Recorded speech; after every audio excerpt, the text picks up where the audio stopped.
Saya itu 15 tahun menjadi pengemudi, Oh, supir driver ya? driver itu 15 tahun di salah satu bank. Oh, ya ya. Ya. Nah, 15 tahun ini ternyata saya juga hobi cari ilmu. Nambah ilmu itu hobi.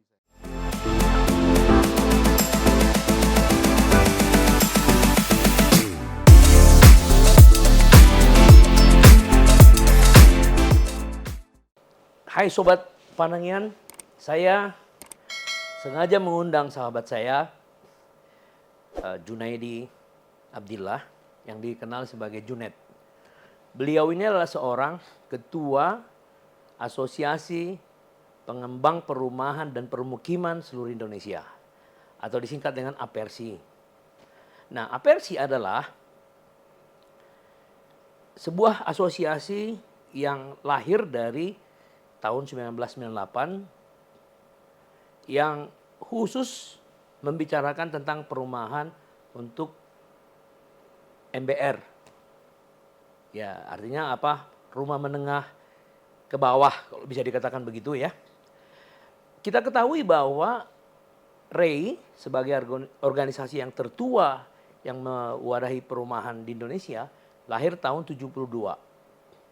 Seringkali mengklaim bahwa 80% anggotanya adalah pengembang yang menyasar MBR. Masyarakat berpenghasilan rendah, itu ya istilahnya itu. Nah, jadi lahirnya APERSI tahun 98 bisa dimaknai bahwa 80% dari anggota REI yang diklaim sebagai rumah yang membangun rumah MBR sekarang membuat sendiri organisasinya pada tahun 98. Nah, itulah yang saya undang ini adalah ketua dari APERSI itu. Nah, selamat datang kepada Junet ya, saya bilang aja Junet ya, Junaidi Abdullah. Dan saya kagum melihat karir Anda sebagai seorang ketua. Karena apa? 2 kali dipilih. Ya, 2 kali dipilih. Jadi 4 tahun. Ya, jadi Anda memberikan waktu yang cukup untuk mengurus organisasi dan berbisnis juga tentunya, ya kan, sebagai pengusaha pengembang perumahan MBR. Dan saya dengar-dengar anggota ketika Anda masuk itu cuma 400-an ya. Sekarang itu udah 3.500. Hah? Jadi bisa dikatakan naik 9 kali lipat dalam 8 tahun. Hah? Nah itu, jadi apa apa kiat-kiat Anda sebagai ya ketua umum dari APERSI untuk mengembangkan jumlah anggota? Itu dulu. Ya. Ya, kalau saya ini sebenarnya santai saja. Ya. Karena memang organisasi itu saya buat sebagai happy, ya kan, dan wadah untuk perjuangan. Oh. Mungkin karena saya konsentrasi di rumah KPR bersubsidi, Ya. rasanya tepat untuk karakter saya di situ. Oh.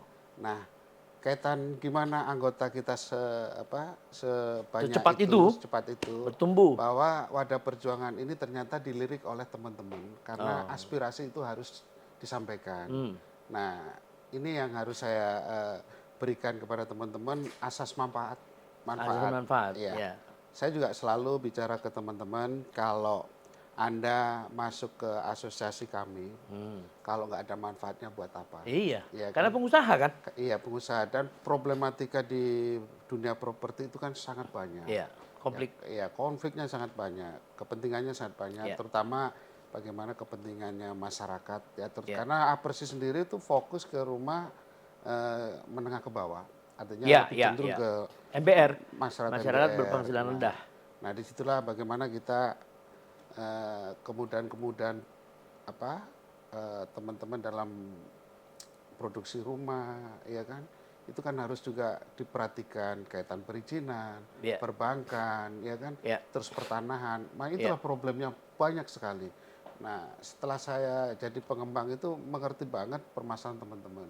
Oh. Dan banyak hal yang perlu ya tanda petik kita koreksi. Ya. Kita koreksi bagaimana sih melalui asosiasi ini kita, karena orang lapangan mengerti situasi. Ya, ya. Nah, mengkoreksinya ya ini untuk bagaimana pemerintah mewujudkan programnya supaya lancar. Ya.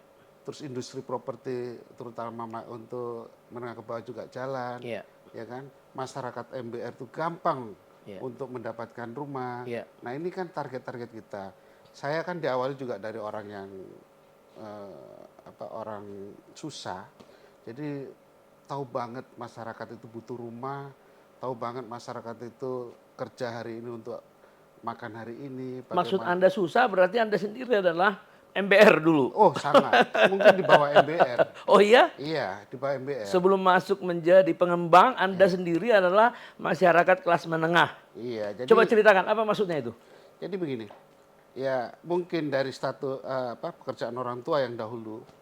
Ya, artinya rumah anak 7 satu rumah itu Anda mengalami ya? satu apa itu ya? Satu petak. Satu petak anak 7. Nah, itu pembelajaran buat saya. Itu di mana itu lokasinya Di dulu? Surabaya. Di Surabaya Iya. ya. Jadi disitulah akhirnya saya merasa ada kebanggaan ketika saya bisa Mencari, melakukan itu untuk orang lain, Ya. mendapatkan Memudahkan rumah. orang lain mendapatkan rumah. Iya, itu Ya. itu kebanggaan saya. Ya. Makanya kalau saya sampaikan teman-teman, jangan berharap kalau kita membangun KPR perumahan yang KPR subsidi, jangan berharap margin banyak. Ya. Karena di situ ada margin sosial yang harus kita Ada margin di surga. kebanggaan, margin surga, ibadah di situ. Iya. Itu kan menurut saya penting. Jadi itu yang saya tanamkan teman-teman. Kalau Anda mau mencari margin tidak cocok untuk membangun rumah KPR subsidi. Nah, yang menarik saya tadi yang disebut Anda yang menengah ke bawah dulu ya, mengaku begitu.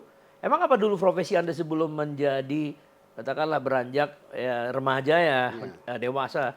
Kerja di mana Anda dulu? Saya itu 15 tahun menjadi pengemudi. Oh, Supir, driver ya. Itu 15 tahun di salah satu bank. Oh, ya. Nah, 15 tahun ini ternyata saya juga hobi cari ilmu. Nambah ilmu itu hobi saya. Apa misalnya lagi Anda Ya, supir sekolah dengar-dengar orang ngomong gitu, Iya. contohnya gitu? Bisa. Oh. Jadi salah satunya itu. Ya. Jadi teman-teman ini Terinspirasi saya ya? juga suka ngopi ya. Ternyata ngopi ini problem ya isu apapun tentang di kopi itu pasti nongol. Ya politik, ya bisnis nongol kan di situ. Nah, disitulah saya mulai mendengar dan tertarik. Ya. Nah, jadi dulu waktu Anda jadi pengembang ya ada 15 tahun jadi driver. Waktu Anda mulai jadi pengembang, apa dulu yang Anda bangun? Misalnya rumah, pastilah rumah ember, tapi berapa unit, berapa? Ya. Jadi sebenarnya diawali dari bisnis saya yang lain, sebenarnya bukan bisnis ya. Saya itu kebetulan ngambil pendidikan dari S1, S2 itu dari hasil kerja sampingan, tapi jadi pokok akhirnya. Saya itu jualan pecel lele. Oh, bisnis pecel lele. Pecel lele di pinggir jalan. Yang setiap saat bisa dikejar-kejar Satpol PP. Ya. Nah, dari bisnis pecel lele ini saya bisa selesai S1, S2, bahkan saya masih nyupir pun udah S2. Oh, kan? tapi ada diam-diam nggak pernah ceritain ya? Tetap menerima profesi, tetap menerima profesi sebagai driver, walaupun Anda sebenarnya sudah mengikuti jenjang S2, luar biasa itu. Di situ pun banyak orang yang ya negatif thinking ke saya.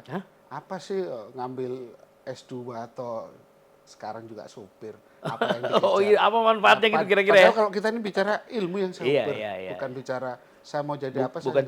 Bukan titel, tapi isinya ya. Ya, jadi saya buka pecel lele situ, salah satunya ada bank yang mau ngasih kur ke pecel lele saya. Oh. Waktu itu saya mau dipinjamin kur itu sebesar kurang lebih 200 juta waktu itu. Iya. Oh, saya menolak. Karena saya bisa mengukur kemampuan angsur saya terhadap pecel lele itu. Tapi dia ngasih motivasi, Pak silakan buka cabang dan lain sebagainya untuk pecel lele itu. Nah, setelah itu akhirnya deal saya diangkat 75 juta pada saat itu. 75 juta itulah saya coba untuk manfaatkan dana ini untuk apa, saya juga bingung. Ya udah, kur saya ambil, terus saya dapat 75 juta, akhirnya saya membeli rumah-rumah yang rusak. Yang rumah-rumah KPR yang rusak, yang diambil alih oleh bank. Terus direnovasi. Saya renovasi pada saat itu, saya dijual. saya ingat itu 2 unit rumah itu 21 juta. Oh, Rumah subsidi. iya, iya, iya. Tapi iya, saya kan menarik di situ adalah daerahnya daerah pasti infrastruktur jadi. Iya, iya. Ya kan? Rumah rusak, tinggal batako dan atap sudah nggak ada. Saya modalin kalau nggak salah waktu itu 20-an juta untuk saya bangun kembali pada saat itu. Iya, jadi 40 lah, 41 lah modalnya. Terus Iya. kemudian dijual? Dan saya jual itu baru saat itulah saya menerima uang sebanyak 200 juta itu, waduh.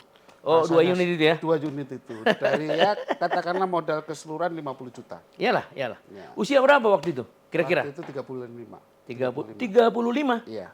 Sekarang 50. Jadi baru 15 tahun lalu sebenarnya belum lama-lama banget ya. Hebat ya. Terus.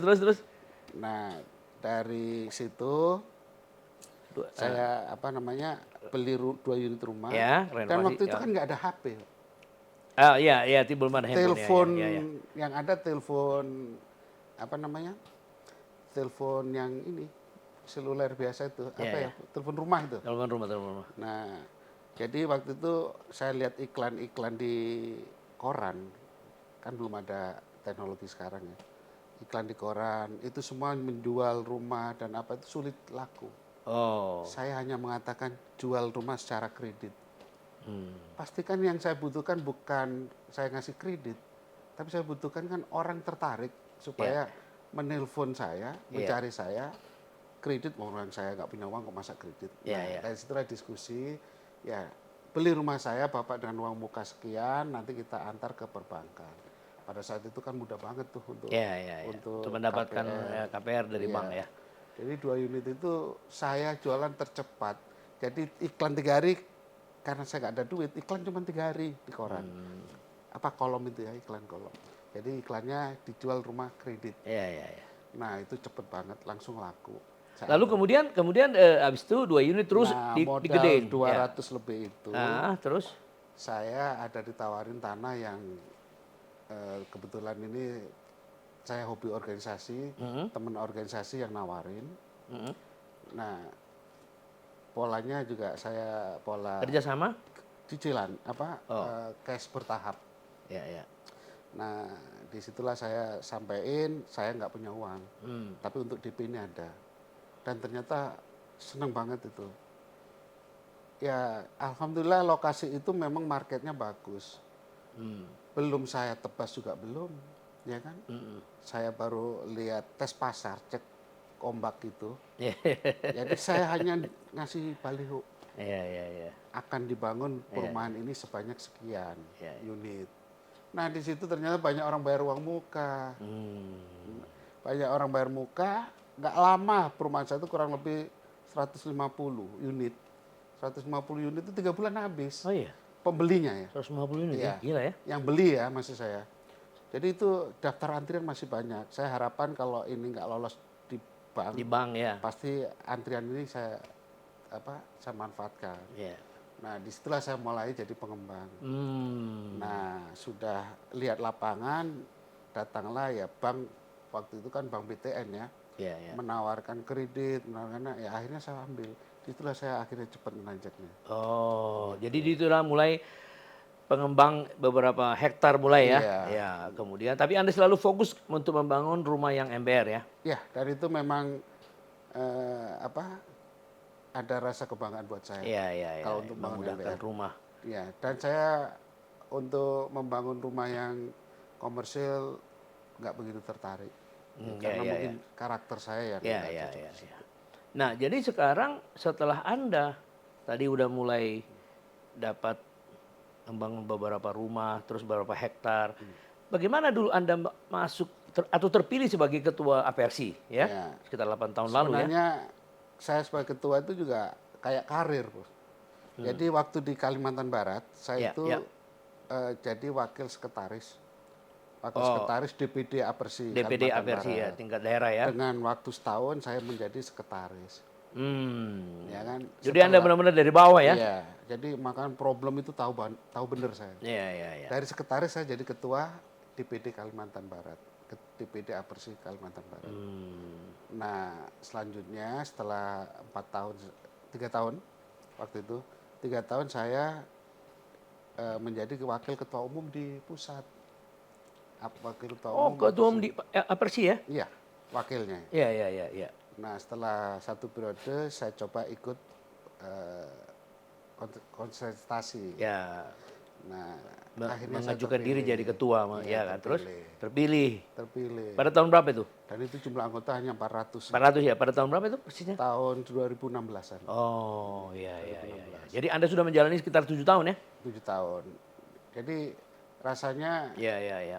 nggak, ya ini mungkin ya, banyak mengurusin asosiasi itu kurang peduli karena apa? Ya mungkin dia nggak tahu dari bawahnya seperti apa. Iya, iya, iya. Tahu-tahu jadi ketua umum beda. Iya, Nah, iya, kan? iya. Ya kalau kita belum tahu properti, Ya, apalagi di ya, daerah-daerah, ya, ya. nggak pernah mengalami sebagai ketua di daerah, Iya, iya. lalu jadi ketua umum rasanya, Iya, iya, iya. waduh ya, katrolnya.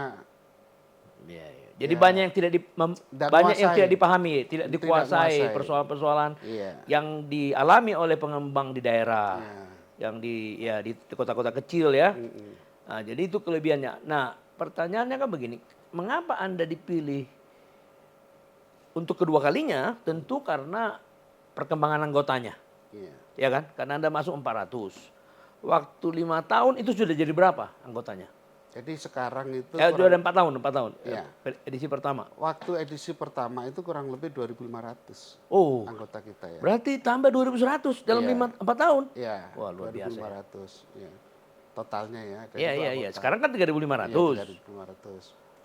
Nah, semuanya ini kan bicaranya kan wadah perjuangan. Iya, iya, iya. Ya itu tadi, keanggotaan saya keanggotaan teman-teman di Apers itu cepat naik. Saya pikir karena ada manfaat itu aja.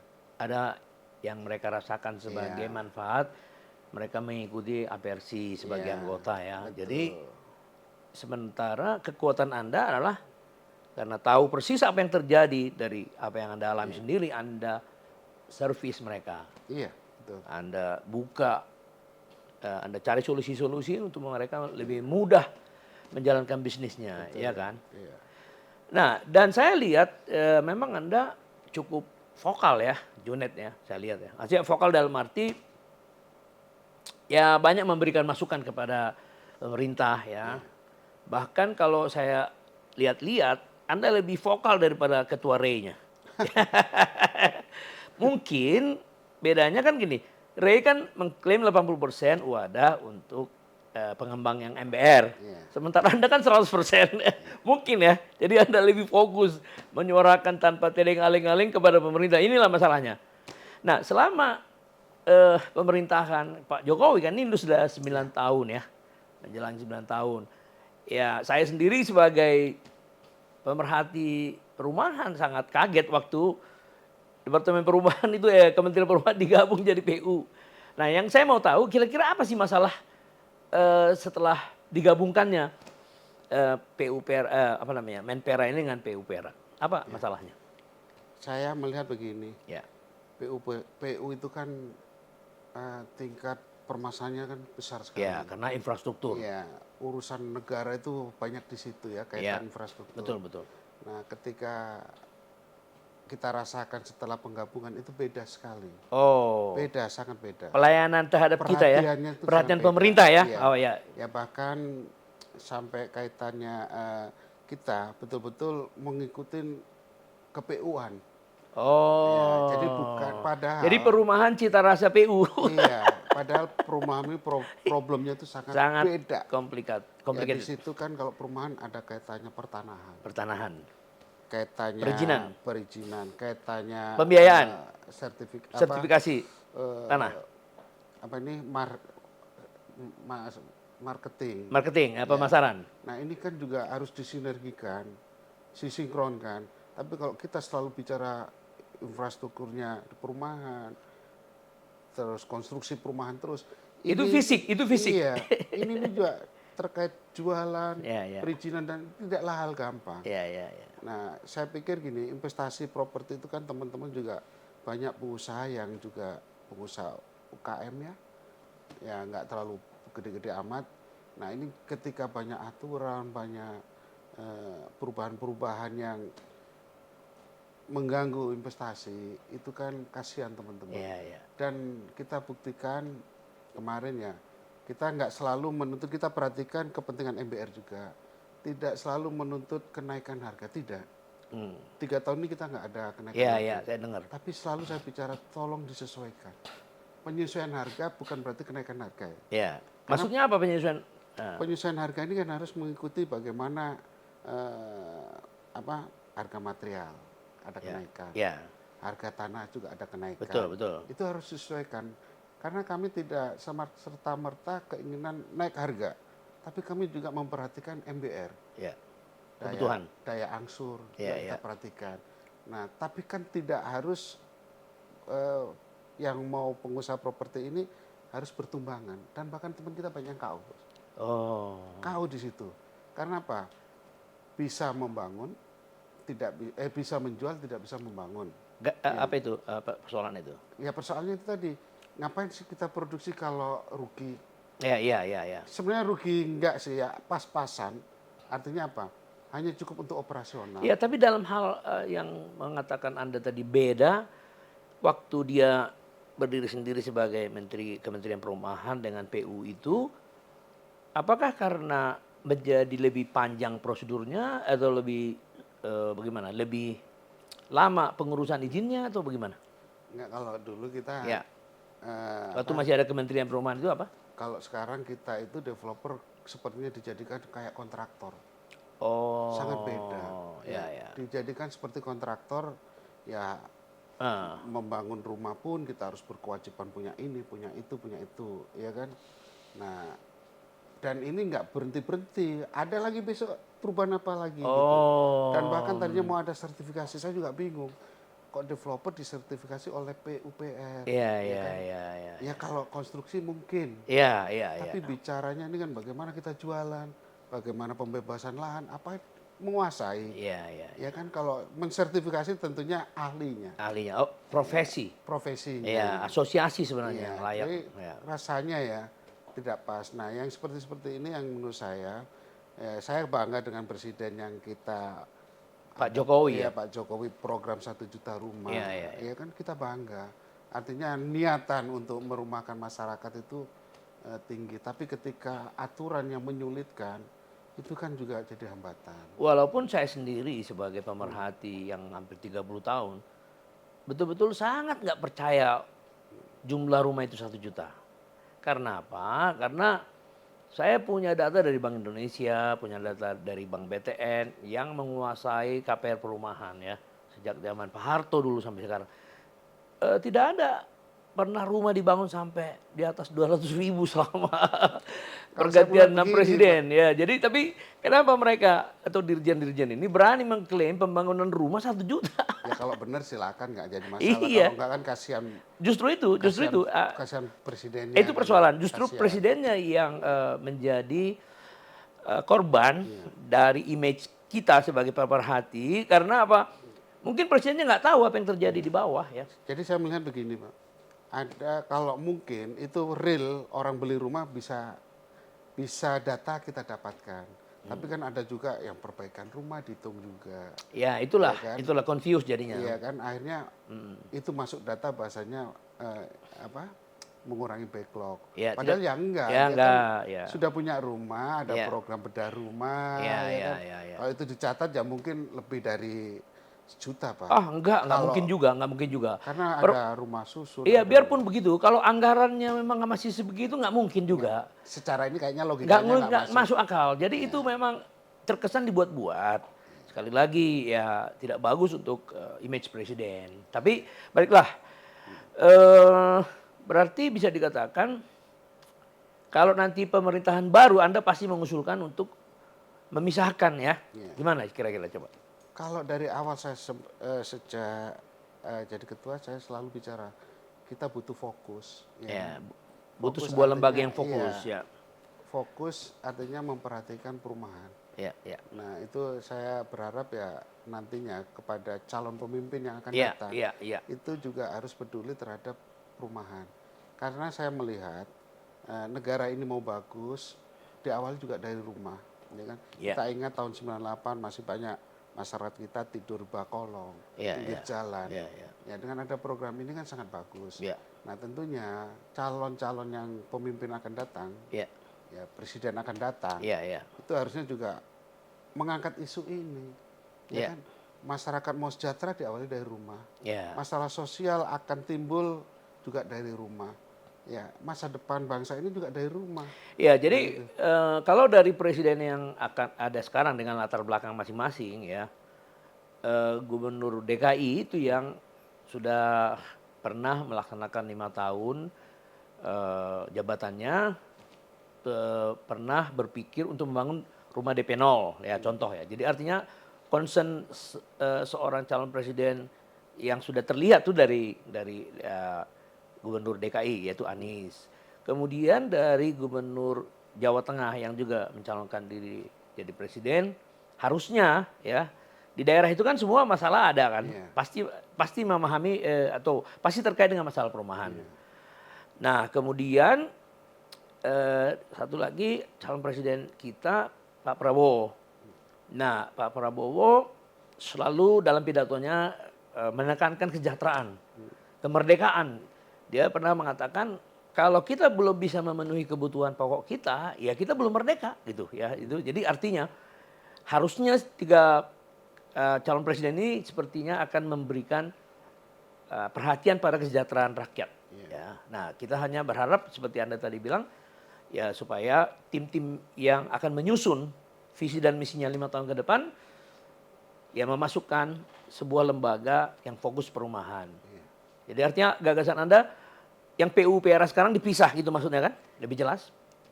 Saya intinya ada yang fokus mengurusin perumahan. Ternyata komunikasinya lebih enak. Ya. Selama kita dulu. Karena saya mengalami zaman kementerian tersendiri dengan kementerian tergabung. Beda fokusnya, ya kan? Dan kita dibuat ribet ketika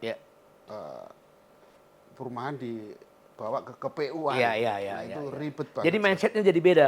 Dia mindsetnya jadi kontraktor, konstruksi ya. Dan kita syarat-syarat dari pengembang tuh seperti syarat jadi kontraktor. Ini kan berbeda. Mindsetnya. Dan kita ini kan orang jualan cari rezeki sendiri, ya kan? Bukan kita dapatkan proyek dari pemerintah. Nah, itu ya, itu mindsetnya yang beda ya. Jadi dia membina orang yang membangun jalan, membina orang yang membangun gedung, diterapkan ke kita. Ya kalau kontraktor dapat DP dan lain sebagainya bisa jadi. Kalau kami ini kan uang-uang sendiri. Beli tanah sendiri, pengurus resiko juga ditanggung sendiri. Nah ketika ini ditambahin yang repot-repot juga. Ya itu bedanya. Kalau konstruksi ya, Sobat Panangian, konstruksi itu jasa. Ya, jadi dia hanya concern pada waktu dan biaya, udah. Selama kita mengikuti gambar, udah kita dibayar jasanya. Ini disebut dengan 10% jasa kontraktor.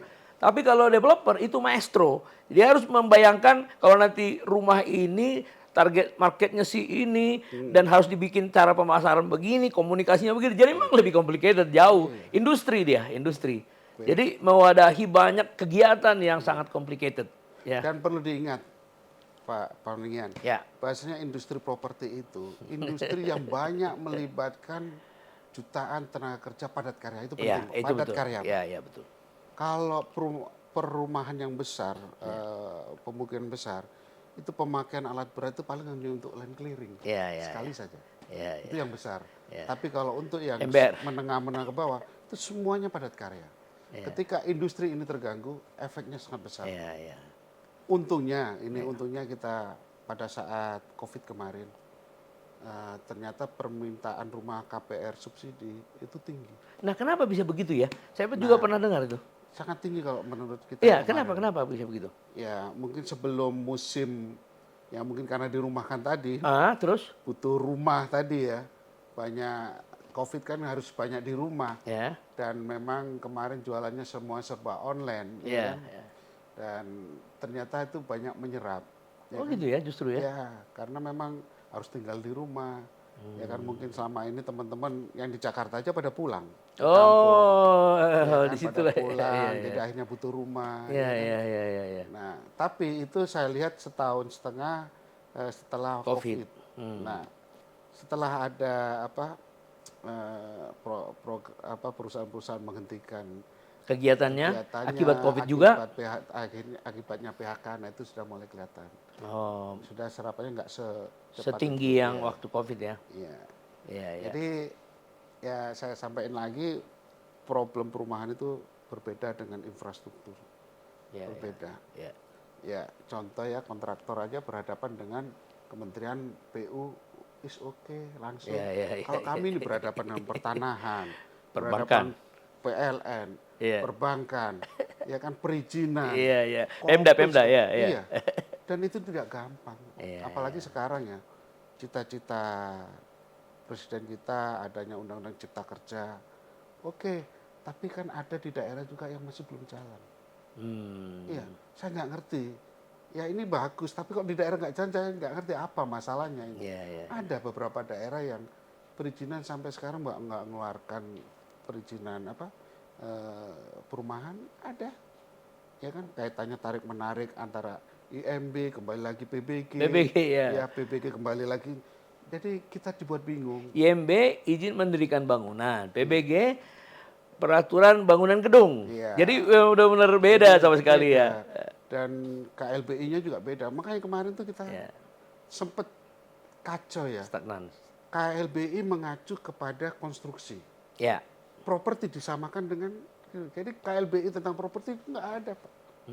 Jadi persyaratan contoh nih, kaitan KLBI kalau rumah subsidi itu luasan hektar itu 5 hektar itu sudah harus melibatkan izin AMDAL. Wah, sangat sulit itu. Izin AMDAL berapa, harga rumah berapa. Ya emang kenapa? Apa keberatannya kalau 5 hektar?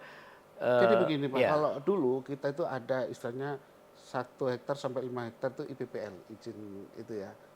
Hanya IPPL. Lingkungan, ya lingkungan. Terus kedua 5 hektar sampai 10 hektar itu UKL UPL. Ya kan? Masih lingkungan juga? Masih. Ya. Gampang banget. Nah, sekarang terus berikutnya di atas itu adalah izin AMDAL. Oh. Masuk akal semua. Ya. Karena apa? Perumahan itu juga nggak kayak pabrik lah, limbahnya juga limbah rumah tangga itu nggak juga pengaruhnya besar. Tapi kan ini antar kementerian tuh nggak ketemu. Karena? Kementerian Lingkungan Hidup maunya wajibnya sekian, karena aturannya sekian. Properti yang nggak jalan dong bos, ya kan nggak jalan. Nah ini properti 5 hektar dan itu beda-beda di daerah Pak. Oh, di daerah setiap daerah beda-beda. Beda. Jadi ada daerah karena ada aturan Kementerian Lingkungan Hidup yang menyatakan sekian sudah disosialisasikan, dia nggak mau ngerjain lagi. Oh. Harus nih AMDAL. Bayangin kalau 1 hektar, 2 hektar pakai AMDAL. Ya habis ambil aja rumahnya. Ya kan? Jadi membebani biaya, akhirnya memakan margin, akhirnya orang ya udahlah nggak usah bangun ya. Nggak usah bangun dah. Aduh. Jadi disitulah sinkronisasi antar institusi yang belum. Setelah digabungnya kementerian yang fokus perumahan menjadi PU ya. Ini kan kayak KLBI, masa perumahan dijadikan satu dengan infrastruktur konstruksi. Ya beda KLBI ya. Makanya waktu kita masuk ke KLBI perizinan itu sulit tuh yang masuk untuk konstruksi. Beda syarat-syaratnya. Nah kita usulkan supaya ini dipisahkan antara KLBI properti dan konstruksi, sangat beda Pak. Makanya institusi lain seperti institusi yang di luar properti itu masa kita disamain dengan konstruksi itu nggak jalan. Nggak jalan. Nggak jalan itu. Oke, jadi luar biasa ya dari Anda pengalamannya sebagai seorang yang sangat rendah statusnya di organisasi, bisa jadi ketua umum 2 kali ya. Dan yang luar biasa waktu 400 Anda masuk, anggotanya pertama 2.500, sekarang 3.500.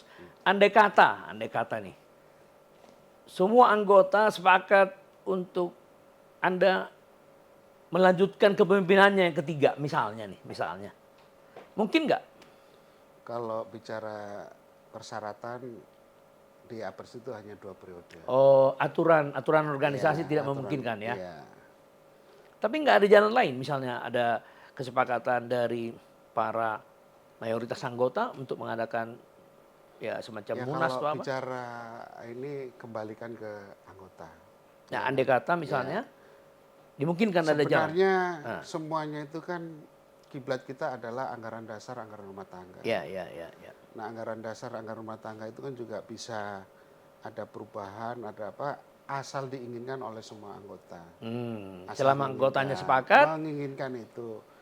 Jadi bukan hanya kaitan kepemimpinan, dalam hal apapun diatur di anggaran dasar, anggaran rumah tangga. Ya, ya, dan ya. itu harus timbulnya dari daerah-daerah. Oh. Ya, jadi nggak bisa serta-merta saya ya sudah dibatasin 2 periode terus saya mau 3, nggak bisa seperti itu. Tapi andai kata melihat dari pelayanan Anda kepada anggota sebenarnya begini, dari daerah, Pak. ya. Sebenarnya pengabdian itu kan ya kalau menurut saya disitulah ibadah saya di situ. Ya mungkin saya ibadah tempat lain kurang bisa, ibadah saya mungkin di situ. Dan sudah terbukti dua periode. Cuman mengabdi kan tidak harus jadi ketua. Oh. Ya kan bisa aja di situ kan ada struktur lain. Di atas yang ketua umum kan ada dewan pertimbangan. Dewan pertimbangan. Ya. Oh. Kan bisa saja di situ. Ya. Tapi apapun di organisasi itu bisa adanya perubahan adalah di anggaran dasar, anggaran rumah tangga. Ya, baik. Sekarang gini, andai kata Anda masuk dalam struktur, kira-kira Anda sebagai orang yang sudah 8 tahun mewadahi APERSI ini, apa cita-cita Anda untuk 5 tahun ke depan atau 4 tahun ke depan lah setelah kepemimpinan Anda misalnya? Ya bukan harus Anda yang pegang atau siapapun ya. Apa kira-kira target dari APERSI ini ke depan? Target kita gini, Pak. Ya. Selalu ada 2 komponen yang kita harus pertahankan. Ya. Pertama adalah masyarakat MBR. Masyarakat MBR. Oh ya dong, karena itu targetnya. Ya. Jadi nggak boleh bergeser ya, setuju. Yang kedua, bagaimana partisipasi pengembang kepada negara. Kan income-nya sangat besar, Pak. Iya. Pengembang ini kan dari mulai bebas lahan aja. Iya dong, iya. Itu dengan sendirinya. Iya. Itu yang komponen itu yang harus kita supaya nanti ke depannya industri ini jalan. Masyarakat sejahtera. Ya melalui perumahan mungkin kita bisa partisipasi ikut mensejahterakan. Udah pasti. Nah sekarang anggota 3.500.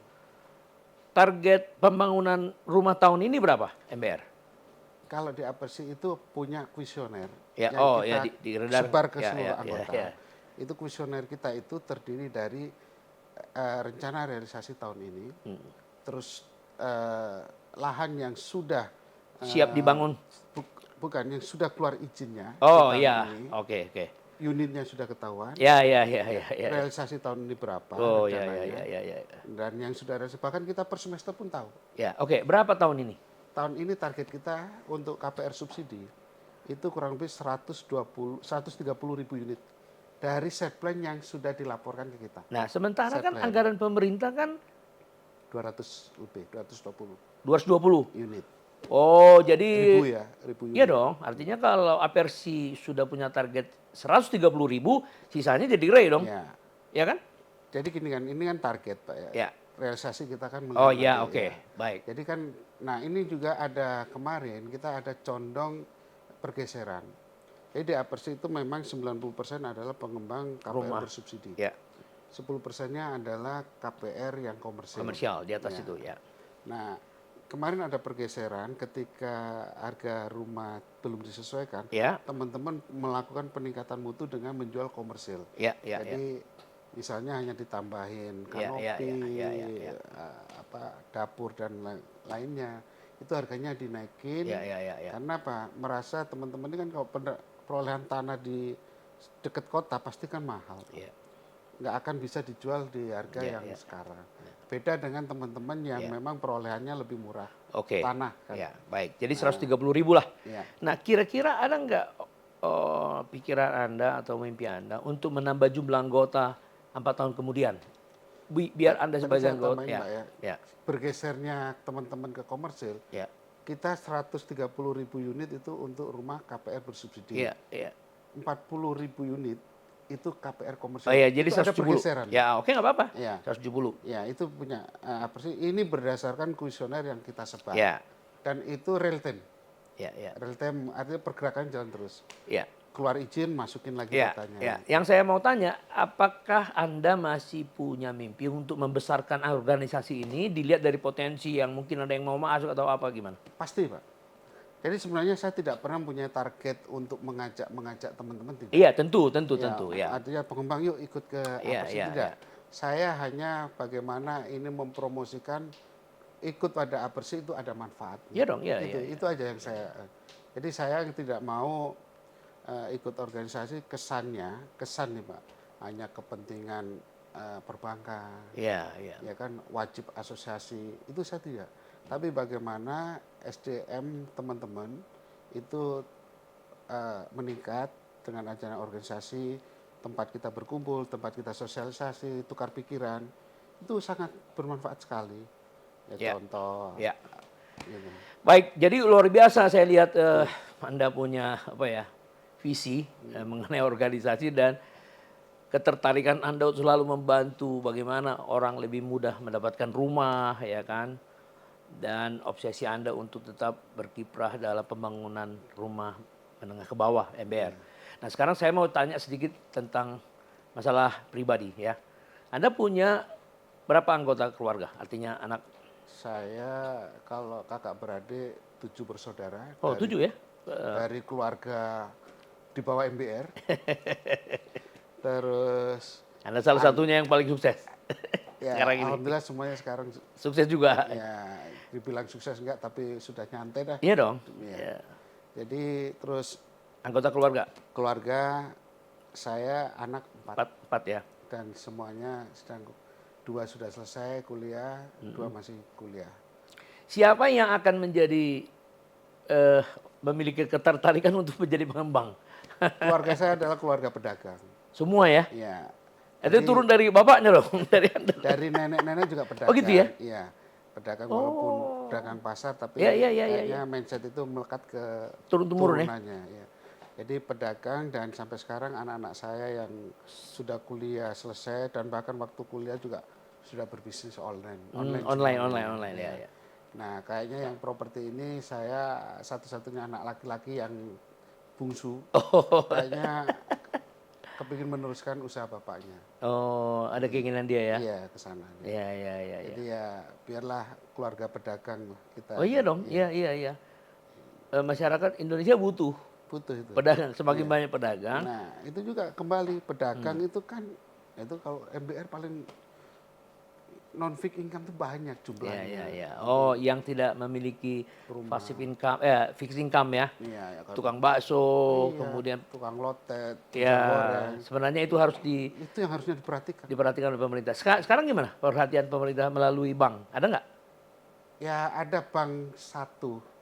Oh, tapi yang peduli terhadap UMKM. Oh. Ini yang saya akan kalau memang nggak peduli terhadap UMKM, itu lebih baik jangan ikutan program ini KPR bersubsidi. Karena ada bank-bank yang lain itu mewajibkan fixed income terus.